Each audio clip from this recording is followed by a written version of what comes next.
Hi, welcome to Miss Laurie Stories. It's Good Friday. Some of you may not have known if I was going to have story time or not today since it's a holiday and people are off work and off school. And hi, Becca, Thea, and Kaden. How are you? Oh, and Jackson's here too. Hi, guys. I'm glad you're here. Yep, I said Monday through Friday, so unless I tell you otherwise, Monday through Friday, I will be here for story times. Hey, Julie Nolan, how are you? Hi, Sue. Mom's here. Awesome. Hey, the Browns are here. Hey, guys, how you doing? Feels good to be on time, Jackson, right? You get to be right at the beginning. So, and there's Kathy and my cute little Maya Papaya. How are you? Happy Good Friday to you all. Even though this can be sort of a sad day, it's really the most important day for us Christians, so what a great day for us to get together. You'll see that I have something behind me here. I know that Braden and, hey, Scott Hefner, are you really watching? This is one of my very favorite Bible verses, and this is one of the memory verses that, hey, the Moores are here too, fantastic. In my ALT class, we always learn Bible verses, and this is one of my favorite, Miss Laurie's favorite verses. It's probably my favorite verse, and it's found in the book of Nehemiah. So when we remember this one, we point to our knees. So if you can point to your knees, tap your knees and say Nehemiah, and then you can do the numbers 8, 10. You can do 4 on each hand like this. Let's go back. 4 plus 4 is 8, so you can go Nehemiah 8, 10. Okay, and one of the ways I remember this, the address to this verse is, hey, Isaac, how are you, buddy? One of the ways I remember the address to this book, which means where I find it in the Bible, is that it's Nehemiah 8:10. So I do 8 fingers. Oh my God, there, 8 fingers, 4 on each hand, and then 10. But also, my papa, his birthday was August 10th, and that's the date, 8:10. So Nehemiah 8:10. You ready to say it with me? The joy of the Lord is my strength. That is just one of my very favorite verses of all time, because even if you're sad or things aren't going your way or you're having a bad day, you don't have to make your own joy. It's a gift from God. And the joy of the Lord is my strength. So when I feel like I'm weak and I need some strength, hi, Cynthia. Hi, Sarah. When I feel like I need some strength and I'm feeling weak or sad or lonely or bored, I just say, the joy of the Lord is my strength. Will you please give me that joy, Lord? I want to be joyful. I want to go have a great day. So that's our start of our thing. I'm going to leave that up there while we get started today. And just want you to remember that joy is something really awesome. And you can have joy even when you're not happy. Doesn't make sense, but it's awesome. So I have a couple of books to read to you today. And then we're going to do a drawing. And then I have an art project that I'm going to show you at the end, so you want to call your mom or dad over or show them later on the video so that they can get it ready for you. It's very easy. Okay, so the first thing I'm going to read to you this is a really special book. It's called You Are Special. And it's written by a man named Max Lucado. Hi, Jessica and Pam. It's written by Max Lucado, and he is he's an author who is also the pastor of a church. If you go to church, the guy that gets up and talks to all the adults is called the pastor. And this guy, Max Lucado, is a pastor in, I believe, San Antonio, Texas. A Texan and a pastor. Pretty good, huh? So this book is called You Are Special, and I want you to really pay attention to it. Whether you're a kid or a grown-up, I want you to walk away after this book today knowing what the title of this book says, that you are special. And this was given to me by one of my very special ALS students. His mom asked if I wanted any stuff and got me this great book. Okay, so here we go. Ready? Okay. The Wemmicks were small wooden people. All of the wooden people were carved by the woodworker named Eli. His workshop sat on a hill overlooking the village. Each Wemmick was different. Some had big noses, others had large eyes. Some were tall and others were short. Some wore hats, others wore coats. But all were made by the same carver, and they all lived in the village. So see the Wemmicks? They're like little wooden people, but they're walking around. And all day, every day, they gave each other stickers. Each Wemmick had a box of golden star stickers and a box of gray dot stickers. Up and down the streets and all over the city, People spent their days sticking stars or dots on one another. The pretty ones, those who had very smooth wood and fine paint, always got stars. But if the wood was rough or the paint was chipped, the Wemmicks gave dots. Hey, Kavasnika family, welcome to story time. The talented Wemmicks got stars too.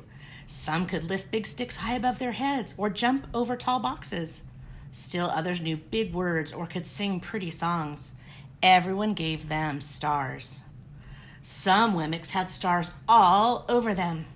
Every time they got a star, it made them feel good. It made them want to do something else and get another star. Others, though, could do very little well, and they all got dots. So in this picture, you can see all the ones with stars are very happy. And then there's this poor guy down in the bottom, and someone's just sticking another dot on his head. So if you got stars, how would you feel? Show me happy. If you only got dots, how would you feel? Right? You'd feel sad. Okay. Punchinello was one of those. He tried to jump high like the others, but he always fell. And when he fell, the others would gather around and give him dots. Sometimes when he fell, his wood got scratched, so the people would give him more dots.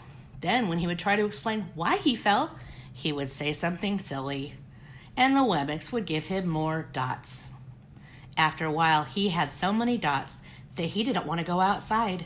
He was afraid he would do something dumb, such as forget his hat or step in water, and then the people would give him another dot. In fact, he had so many gray dots that some people would come up to give him one for no reason at all. Poor Punchinello.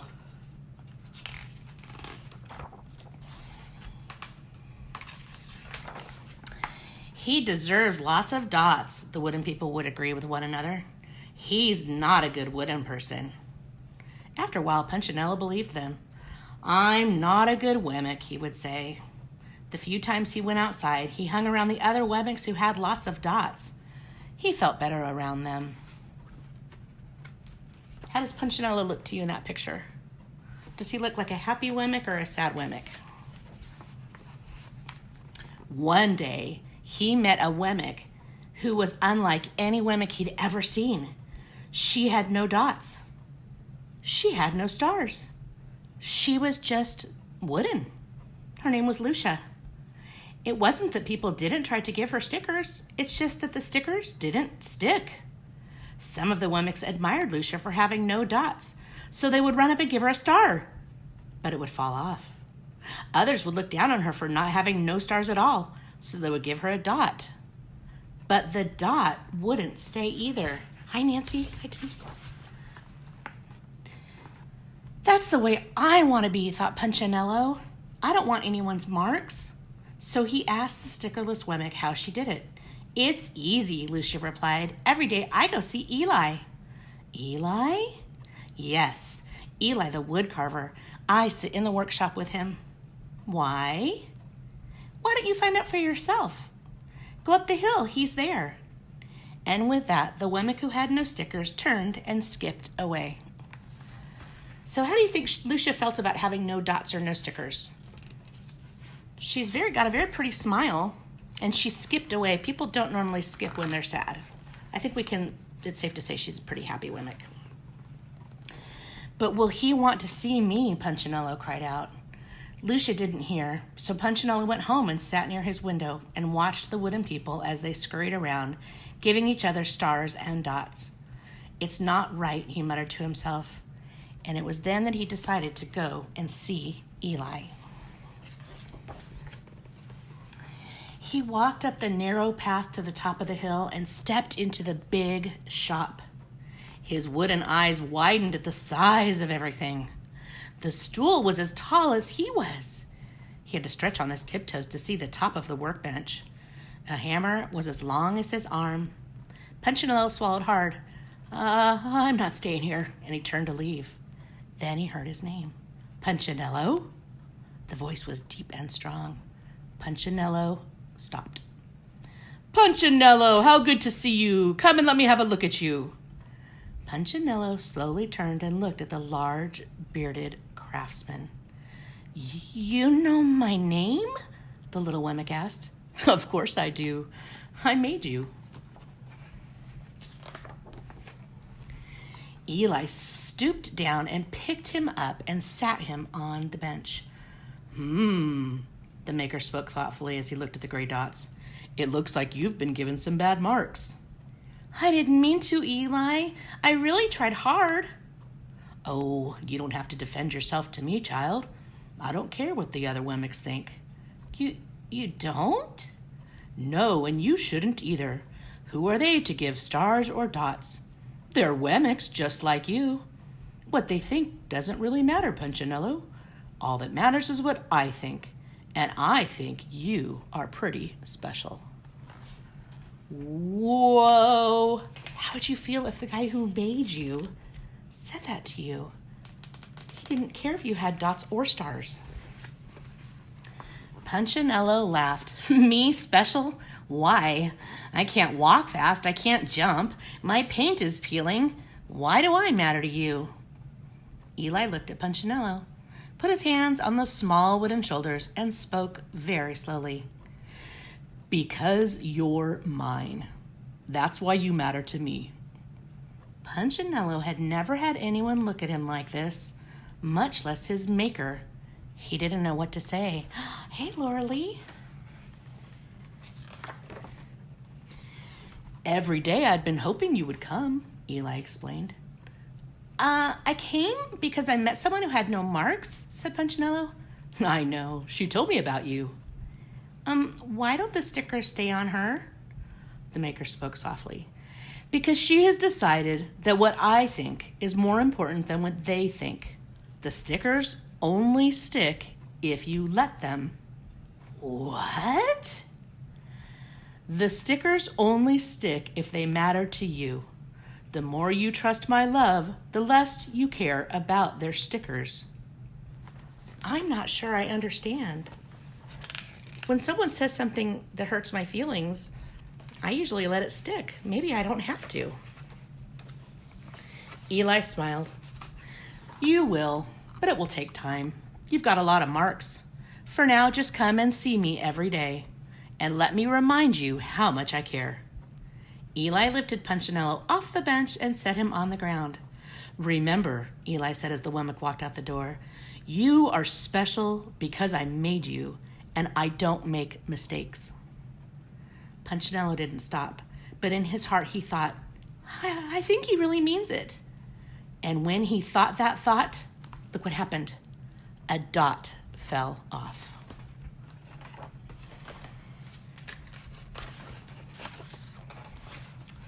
So, there is Punchinello and his maker. Hey, Paige, you'll have to go back and watch this book again when Storytime's over. This is one of my very favorite books.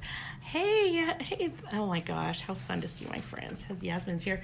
So this book, You're Special. So that's really cool to think that, and who's our maker? So in the story, Punchinello is the doll and the maker is Eli.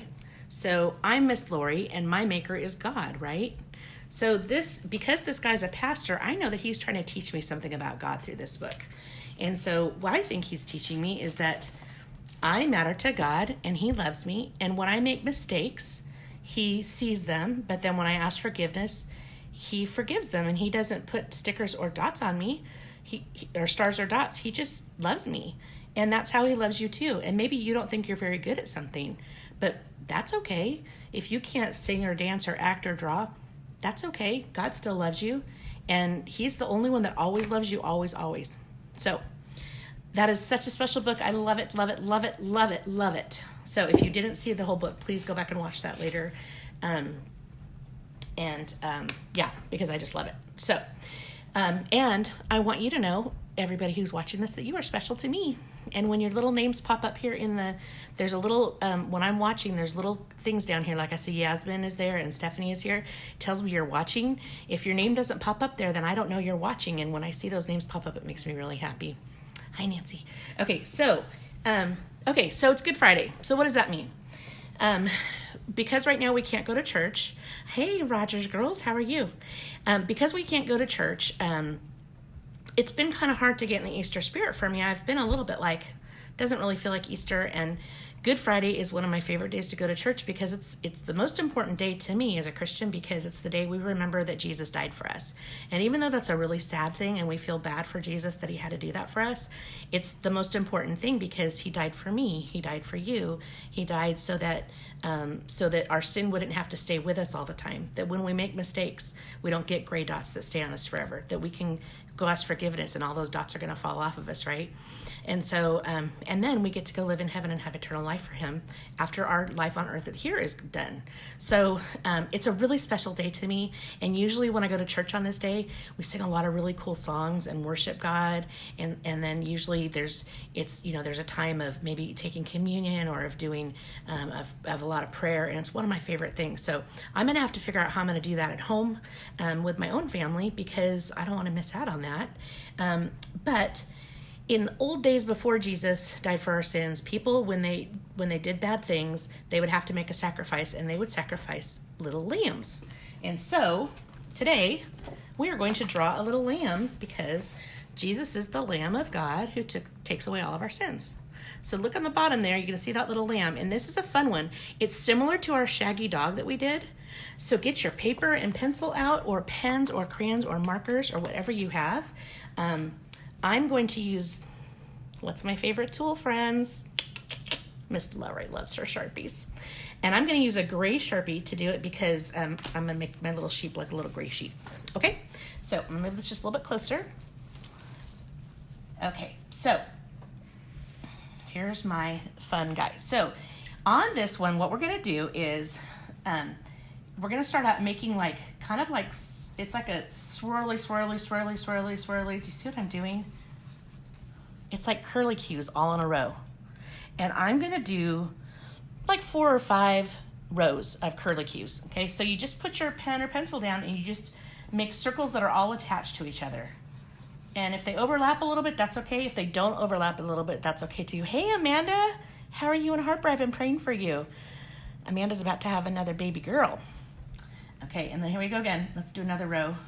And I'm going to make my rows until I have what looks like a pretty good rectangle. That's kind of a skinny rectangle. I think I'll do one more row, because sheep have this wool on them and it's curly, and so they're kind of chubby looking. Okay, so there are 4 rows. So however many rows you need to make yours kind of a rectangle like that, go ahead and start. And then the first thing we're going to do after this is, on this end, I'm going to make a little tail, and it's just going to be the same thing like those little swirlies, but just kind of short, like a little short little tail. Hey Tracy, how are you? Thanks for joining Storytime. So our sheep has a body and a tail, and now we're gonna make the neck over here. Okay, so this is gonna be kind of funny. I'm gonna do I'm gonna go up, swirlies up, and then make kind of a triangle shape about it and go back down like that. Okay, so I've kind of made like a little, do some swirlies on the inside, so it's kind of like a little bit of a triangle shape. You kind of see that's like neck. And then we're going to draw a triangle. Hey Tanya, how are you? We're going to draw a triangle right here. We're going to go to the top, from the top of your swirly head or neck here. You're going to go down on a slant like that. And then to make the triangle, we're going to go back towards that neck like this. Okay?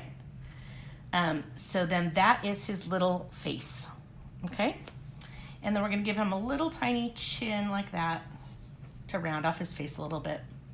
And then I'm going to draw a circle for the eye before I color in this part, because if I don't, I kind of want him to have an eye that shows up. Otherwise, if you color the whole thing in, you can do that and just do like a black dot for an eye. That's another choice. So I'm just gonna color this in. He's got like a little gray face. You could also do a little black face. Some sheep have black face. You could look up on the internet with your parents. You could look up what different sheep look like.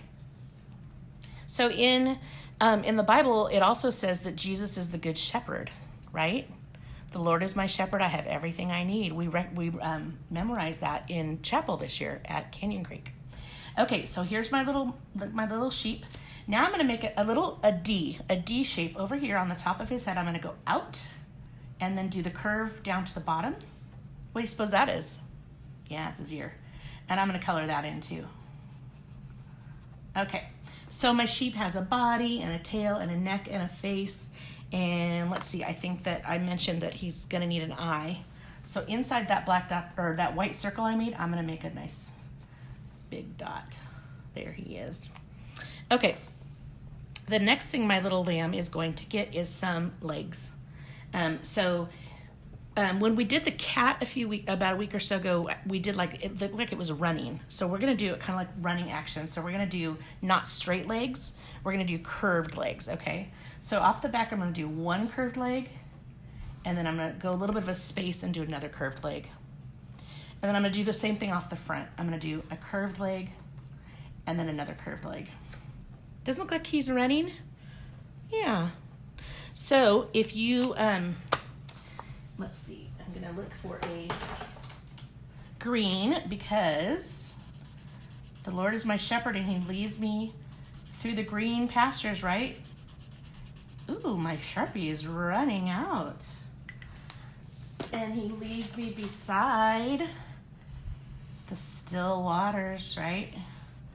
And do some water.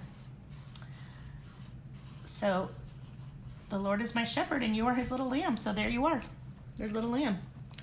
So that is our little drawing lesson for today, our little lamb. I hope you enjoyed drawing that. And now the next thing I'm going to read to you today is I showed you this book a couple of weeks ago when I was talking about my friend Tommy DePaulo. He's not really my friend because I've never met him, but lots of authors are my friends because they write books that I really like. So I'm going to read you a short story out of this book, and it's about Jesus. So this story, so today would be what we talk about as Good Friday, and that's the day that Jesus died, and it was a sad day, but then the good news for us is that he rose again, right? So that's what this is about, and it's called the resurrection. Okay, so look at that beautiful, beautiful illustration. Don't you love that? So we talked yesterday in our story about how, about this a little bit. So this is a little more detail. Ready? After the Sabbath for the Jewish people is Saturday. So today is Friday, tomorrow is Saturday, and the next day is Sunday. Okay, so Easter is on Sunday, and the Jewish Sabbath is on Saturday. Okay. After the Sabbath at dawn on the first day of the week, Mary Magdalene and the other Mary went to look at the tomb. There was a violent earthquake, for the angel of the Lord came down from heaven and going to the tomb rolled back the stone and sat on it. His appearance was like lightning and his clothes were white as snow. The guards were so afraid of him that they shook and became like dead men. When the women saw the angel, he said, "Do not be afraid. I know that you're looking for Jesus who was crucified, but he is not here. He is risen just as he said. Come and see the place where he lay. Then go quickly and tell his disciples. He has risen from the dead and is going ahead of you into Galilee. There you will see him. Now I have told you." So the women hurried away from the tomb, afraid yet filled with joy, and ran to tell his disciples. Suddenly Jesus met them. "Greetings," he said. They came to him, clasped his feet, and worshipped him. And Jesus said to them, "Do not be afraid. Go and tell my brothers to go to Galilee, and there they will see me." So the first people who saw Jesus after he raised again from the dead were Mary Magdalene and another woman named Mary. So Mary's a pretty cool name. My best friend in California's name is Mary Lynn. So that is a little story, and I'm sure that you will be talking about Easter with your family these next couple of days, and you know, just praising God for all that he does for us. And we're so thankful, and I know that even when things aren't working out the way I think they're going to in my life, I know that he's in control, and that is what's awesome. So I told you that I was going to show you something that you could do. So if your mom or dad is around, you can call them over right now so they can watch if they're not watching, so they can see this next thing I'm going to show you. Because this picture right here, this little piece of paper, it says he is risen on it. But what I'm going to do is I'm going to magically paint a rainbow on it with watercolor paints. They're a little wet, so I'm not going to hold them. And wait till you see what happens. Are you ready? So let's go the order of a rainbow. Start out with red. And I'm just going to do, I think I'm going to do stripes this way, red. And look, I don't even care if it gets on my clipboard. Red. Okay, what's next? Orange. orange. And I don't care also if they overlap. Ooh, what's happening? Okay, what's next here? Yellow. Ooh, it's so pretty. What is going on? Do you guys see something happening? The next color is green. Oh my goodness gracious. What is happening? Do you see something? Hi, Levi and Noah. Okay, so this is something that you can do if you have a piece of paper, and ask your mama if you might have, or daddy or grandma, if you might have some Scotch tape that's clear. And then you can take your watercolors and paint a rainbow, or if you want to just paint whatever colors you want to paint on that. And look, it's kind of drippy. Do you see how it's getting kind of drippy? I think I kind of like it. And what showed up? It's the cross. How cool is that? See, I knew the cross was there because I did it with tape, but you didn't. You thought it was magic, didn't you? So your mom or dad or whoever's taking care of you can do this for you too. And then you can make, I like the rainbow just because it's beautiful and it's one of God's promises. So I like the rainbow. But you could do, like I have one friend whose favorite color is red. I have another friend whose favorite color is purple. And so I think that that's probably what they'll do. But you can do whatever you want. And then, so the reason that the cross shows up there is that the tape is plastic and it's resisting the watercolor. So that's just a really simple little craft you guys can do. And if you are like one of my older friends, like Fia and Kaden, I know who are watching, you might want to make some shapes with tape, other things, and then paint them and see what happens. It's kind of fun. Okay, so now I'm going to start. Let's see, did I do all my things? I made a list today. I didn't want to forget anything, so I made a list. So, okay, so we did the joy of the Lord is my strength, Nehemiah 8:10, right? Touch your knees, Nehemiah, and then do, where am I? 8:10, Nehemiah 8:10, the joy of the Lord is my strength. Love that one. There's even a song by a girl named Sandy Patty that is really good. And then we read the You Are Special book, and we read the Tommy DePaula, and we drew our lamb. And so now it's time to start our next Magic Treehouse book, and it's called Vacation Under the Volcano. Now, it sounds exciting, but if I was going to go on vacation, I might want to go where there's volcanoes, but I wouldn't want a vacation underneath a volcano because volcanoes are known to explode. Look at this one is exploding. And guess what? Next week, hey Dom, next week we're going to learn how to draw an exploding volcano. Make sure you tune in for that. So we won't be here over the weekend, Saturday and Sunday, but Monday we will be back, and that's probably when we're going to draw the volcano. Okay, so here we go. Jack and Annie are going to get back in that magic tree house, and let's see what happens to them. I just love Mary Pope Osborne that she wrote these great books. Okay, chapter 1, A Secret Code. Jack reached into his drawer and took out his secret library card. He held the thin piece of wood and ran his finger over the shimmering letters M.L. Master Librarian, he whispered. Jack couldn't believe that he and his sister Annie were finally master librarians. He wondered if he should pack the secret card to take it on vacation. I just realized I laid that down and I wanted it to drip. Sorry, I'm going to change my mind there. Okay, sorry. His family was about to leave for a week in the mountains. Oh, a real vacation, not a Magic Treehouse vacation. Just then, Annie struck her head into Jack's room. Want to check the woods? She said. Every morning, they looked in the Frog Creek woods to see if Morgan Le Fay and her Magic Treehouse had returned.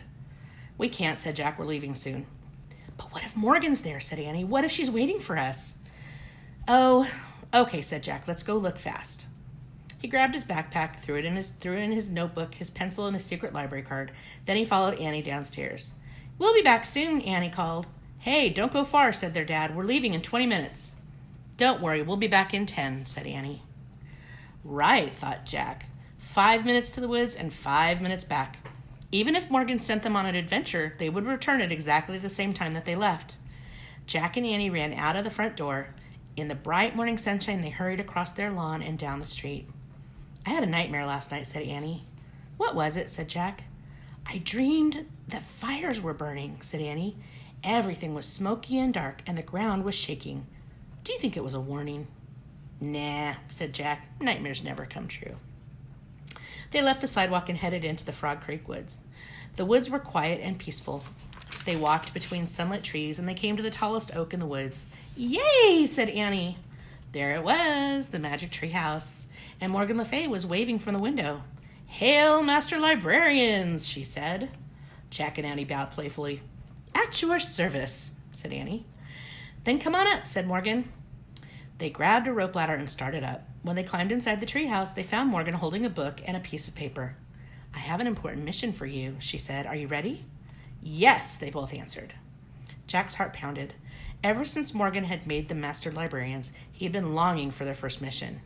You know how I collect books for Camelot's library, she said. Jack and Annie nodded. Well, there have been many great libraries lost in history, said Morgan, and with them we have lost so many wonderful stories. Oh, that's sad, said Annie. It really is, said Morgan, but luckily with the help of the Magic Treehouse and you two master librarians, some of those stories can be saved, such as this one. Morgan showed them a piece of paper. There was strange writing on it that said, Vir Fortissimus in Mundo. Is that a secret code, said Jack. Morgan smiled. Well, in a way, she said. Actually, it's the title of a lost story.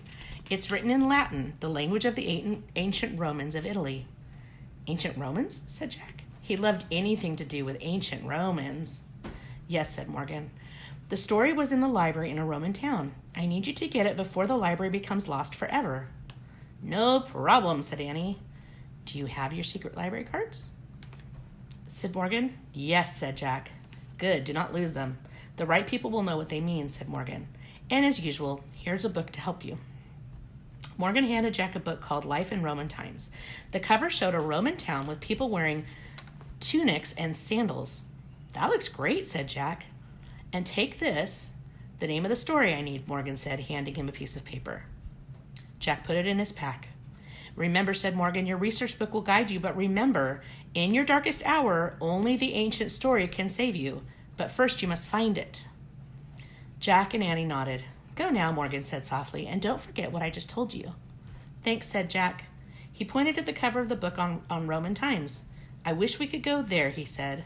The wind started to blow. I almost forgot. I'm going to help you blend in, Morgan shouted above the wind. What do you mean? Shouted Jack. But before she could answer, the treehouse started to spin. It spun faster and faster. Then everything was still. Say it with me. Absolutely still. Oh, cool, whispered Annie. Look at us. Chapter 2, the end is near. Jack opened his eyes. He pushed his glasses into place. Morgan was gone, and so were Jack's jeans, t-shirt, sneakers, and backpack. Gone? Oh, instead he had a white tunic with a belt, sandals laced up, and a leather bag. She dressed him. He looked at Annie. She was dressed the same way. Morgan had made them look just like the kids in the ancient Roman town. I guess this is what Morgan meant, she said. Jack said when she said she'd help us blend in. I feel like Cinderella, said Annie. I like these clothes. Yeah, said Jack, though he felt a little weird, like he was wearing a dress. Annie looked out the window. It's really pretty here, she said. Jack looked with her. They had landed in a grove of trees. On one side of the grove rose a gentle-looking mountain. On the other, a town sparkled in the sunlight. I wonder where we are, said Jack. He opened the book on Roman Times and read aloud. Almost 2,000 years ago, on August 24th, AD 79, the seaside town of Pompeii was a typical Roman town. Many Romans went there on their vacation. They built large houses called villas and planted groves of olive trees along the slopes of a mountain called Mount Vesuvius. Annie kept looking out the window as Jack pulled out his notebook and pencil, and he wrote, Vacation in Pompeii, August 24th, AD 29, houses called villas. Jack looked out the windows again. It does look like a nice place to go on vacation, he said. We must have landed in one of the olive groves, said Annie. Yeah, you know, that town, it must be Pompeii, said Jack. He looked at this opposite direction, and that mountain must be Mount Vesuvius. Annie shivered. That name sounds kind of scary, she said. Really, said Jack. Not to me. He looked down at his notes. Hey, did you feel that, said Annie. What? Jack looked up. The ground shook. I heard it rumble, too. Oh, I think you were just dreaming again, he said. No, I wasn't, said Annie. Something feels wrong about this place. I really think we should go home now. Are you nuts? We have to find the lost story for Morgan. Besides, I've always wanted to see a Roman town. He threw his notebook and the Roman book into his leather bag. Then he went down the rope ladder. Come on, he called when he stepped onto the ground. Annie just stared down at him. Don't be chicken, he said. He pushed his glasses into place. Come on, it'll be fun. For once, Annie didn't move. Annie's always the one who's reckless, isn't she? What's wrong with her? Usually I'm the worried one. Come on, he pleaded. We can't let Morgan down. Okay, but we better find that story fast, she said.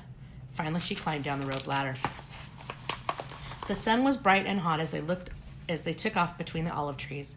With Mount Vesuvius at their backs, they headed for the town of Pompeii. That's weird, said Annie. I don't hear any birds. She was right. The grove was strangely silent. Okay, here's our first picture of the book. So, you see the clothes they're wearing. They talked about them. They're called tunics. They have a belt on them, and then they're wearing sandals. This is a lot kind of what Jesus wore, too. So, and then you see the rope ladder. It's got some really good detail in this book, and the trees, and you can see the town that they're going to walk towards. Okay? Don't worry about it, said Jack. Maybe they're all at the beach. Come on, let's go over that bridge.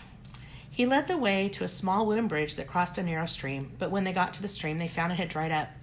That's really weird, said Annie. Don't worry, said Jack. It just means there hasn't been much rain. They crossed the bridge and stepped onto a busy street. It was paved with stone. People were buying things in the open shops that lined the street. Some looked rushed and busy, others moved slowly. Kids walked with their parents. Groups of teenagers talked and laughed. They don't seem very different from people shopping in Frog Creek, Jack thought, except for the clothes, of course. How will we ever find the ancient library, said Annie, glancing around. I don't know, said Jack. Just be on the lookout. They walked past shops that had huge jars in them. When Jack looked closely, he saw that they were filled with grain, dried fruit, and olives. Meat hung from the ceilings of some of the stores. They passed a noisy tavern where people were eating and drinking. A young man played a stringed instrument. See, there's nothing to worry about, said Jack. This place isn't all that different from our time. It's not that, said Annie with a worried look. See, there's a barber shop and a shoe shop, Jack said, pointing. A boy was getting his hair cut by the barber. A girl was trying on a new pair of sandals with her mother. It's kind of like home, Annie agreed. They kept walking until they passed a bakery filled with freshly baked flatbreads. That bread looks like pizza, said Annie. Yeah, said Jack.